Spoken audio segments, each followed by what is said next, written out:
আসসালামু আলাইকুম এভরিওয়ান, সবাই কেমন আছে? আশা করি যে যেখানে আছে ভালো আছে, সুস্থ আছে। আলহামদুলিল্লাহ আমরা ভালো আছি। তো চলে আসলাম ইসরাতের খাবারের একটা নতুন রেসিপি নিয়ে। তো আমি ওর জন্য ওটস রান্না করবো। এখানে ওটসটা আমি ব্লেন্ডার করে নিয়েছি, এখানে 1 চামচের মতো ওটস দিচ্ছি।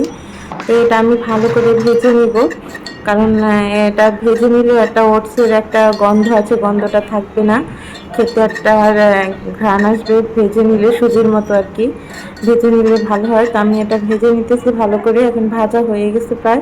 এখন আমি দিয়ে দেবো ঘি। ঘি দিয়ে আটটু ভেজে নিব, কারণ ঘিটা দিয়ে ভেজে নিলে কিন্তু আটটু মানে ঘ্রাণ হবে, তাতে খেতে কিন্তু অনেক স্বাদ লাগে। তো এখানে খেজুরের রস দিয়ে দিচ্ছি, কারণ খেজুর 2 পিস খেজুর আমি ম্যাশ করে রস বানিয়ে রাখছিলাম, এটা দিয়ে দিলাম। এখন দিয়ে দিব 1 কাপ পরিমাণে দুধ জাল দিয়ে রাখছিলাম। তো এখানে অল্পক্ষণ রান্না করলে কিন্তু হয়ে যাবে, বেশিক্ষণ লাগবে না। 5-6 মিনিট রান্না করলে হয়ে যাবে, যেহেতু ওটসটা ব্লেন্ড করা ছিল। আর যদি ব্লেন্ডার করা না থাকতো তাহলে কিন্তু বেশি টাইম ধরে রান্না করা লাগে, ওটসটা গলতে সময় লাগে। তো এই যে এটা কিন্তু ফুটে উঠছে, দুধ দেওয়ার কারণে কিন্তু দুধটা গরম ছিল, যার কারণে তাড়াতাড়ি ফুটে উঠছে। এটা আমি ওকে একটু ঘন ঘন করে রান্না করে খাওয়াই। সাথে যদি কলা থাকে কলা দেই, আম থাকে আম দেই একসাথে আর কি। এটার সাথে বেশি খাইতে চায় না, অল্প অল্প খাওয়াই আর কি, এক এক দিন এক একটা খাওয়াই। তো এখন আমার ওটসটা কিন্তু হয়ে গেছে। এখন আমি 1 পিস কলা নিব, কলাটা ম্যাশ করে নিব। এই যে কলাটা আমি এখন ম্যাশ করে নিব।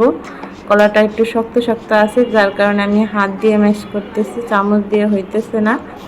তো কলাটা ম্যাশ করে নেব। আমি এক এক দিন এক এক ফল দিই, যেদিন আম থাকে সেদিন আম দিই, যেদিন কলা থাকে কলা দিই। তো আমার কলাটা ম্যাশ করা হয়ে গেছে, এখন আমি কলাটা নিয়ে নিব। এটা কিন্তু ইসরাত অনেক মজা করে খাবে, কারণ ওকে বিকালবেলা এই ধরনের খাবারই দিয়ে থেকে, হয়তো বা সুজি দেই, সাগু দেই, আর না হলে ওটস রান্না করে দেই। এক এক দিন আর কি এক একটা দিই, প্রতিদিন তো বাচ্চাদের এক খাবার খেতে ইচ্ছে করে না, এই কারণে আমি একটু চেঞ্জ করে দেই। তো এই যে আমি কিন্তু একটু নরম রাখছি ওটসটা, দেখতে পাচ্ছেন, বেশি ঘন করি নাই, তাহলে ও গিলতে কষ্ট হবে, গলায় বাজবে।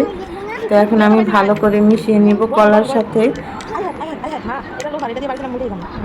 ভালো করে মিশিয়ে নিচ্ছে। এই যে ইসরাত বসে আছে এখানে, ও ঘুম থেকে উঠছে, প্রায় 10-15 মিনিট হয়ে গেছে, উঠে বসে বসে খেলা করতেছে। তো আমি এখন ওকে খাওয়াইতেছি। তো কিন্তু এখন মজা করে খাবে এটা, কারণ ওর অনেক পছন্দের খাবার এটা।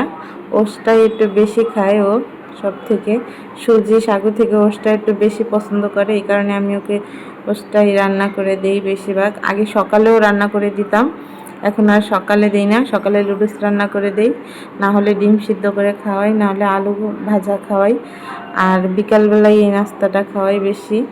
তো সবাই এই খাবারটা সবার বাচ্চাকে ট্রাই করে দেখবেন, যাদের যাদের বাচ্চা আছে, অবশ্যই ভালো লাগবে। তো আমার ভিডিওটা আজকে এই পর্যন্তই। আমার ভিডিওতে যদি আপনাদের একটু ভালো লেগে থাকে, অবশ্যই আমার ভিডিওতে একটা লাইক দিয়ে দিবেন, একটা কমেন্ট করে দিবেন। অবশ্যই যদি নতুন হয়ে থাকেন আমার চ্যানেলটা সাবস্ক্রাইব করে দিবেন, আশা করব। তো এই যে দেখেন ইসরাতের খাবার কিন্তু শেষ, এই যে 1 চামচের মতো আছে, সে আর এখন খাবে না। তো সবাই যে যেখানে থাকবেন ভালো থাকবেন, সুস্থ থাকবেন। আসসালামু আলাইকুম।